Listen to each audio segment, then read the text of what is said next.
Coming to you from the floor of the CME Group, I'm Eric Wolfman Wilkinson. Let's get in the zone, the cash money zone. Well, a lot of the talk on the floor today is about this USDA report coming out on Friday. Could be epic, actually. USDA had people in the fields for this report. So coming into it, they were all out in the fields looking at the corn crop, the bean crop, and the wheat crops, okay? So they're gonna tell us what they think their harvestable acreage is, which is what I think I'm looking at for the most key data point coming out of this. Yeah, they're gonna come out with what they think their bushels per acre is gonna be. I think they're gonna be upwards in the about 130-ish, but my call is about 125. I've lowered it a little bit. Like I said, these rains aren't gonna be helping the corn, but it will help the beans.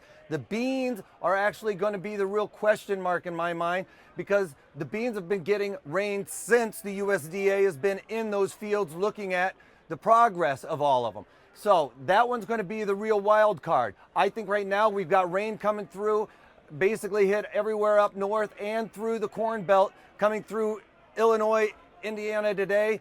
They're supposed to get about 1.5 inches. That's going to be huge for these bean crops. It doesn't matter how tall the beans are at this point, because they're getting the rain at the right time while they're filling those pods.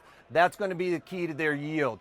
The corn, on the other hand, farmers are coming up with all kinds of numbers. I talked to a corn adjuster this morning that went through 10,000 acres of corn in Kentucky, said it was probably the best corn Kentucky had to offer, and he's only going to come up with 90 bushels per acre. That's really low. It's bad. If it goes any lower than that, that's where they start doing the silage kind of crop yield.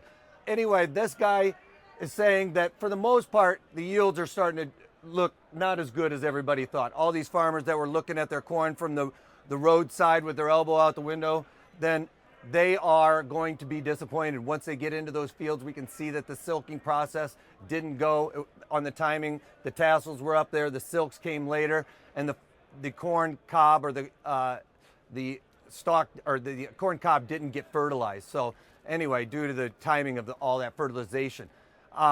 Anyway, on into the S&Ps that we were talking about this, it's really getting comfortable with this 1400 level that we've been talking about. It's bounced up and back in the last 48 hours a couple of times.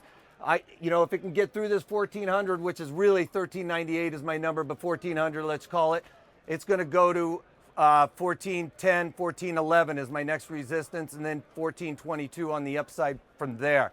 I don't really see the stock market coming off very much. We don't have a whole lot of data coming out. It's really quiet in here. So on quiet days, I would say don't sell it, because it has a tendency to migrate up. That's what we're looking at today. All right, if you can't take that, take it easy.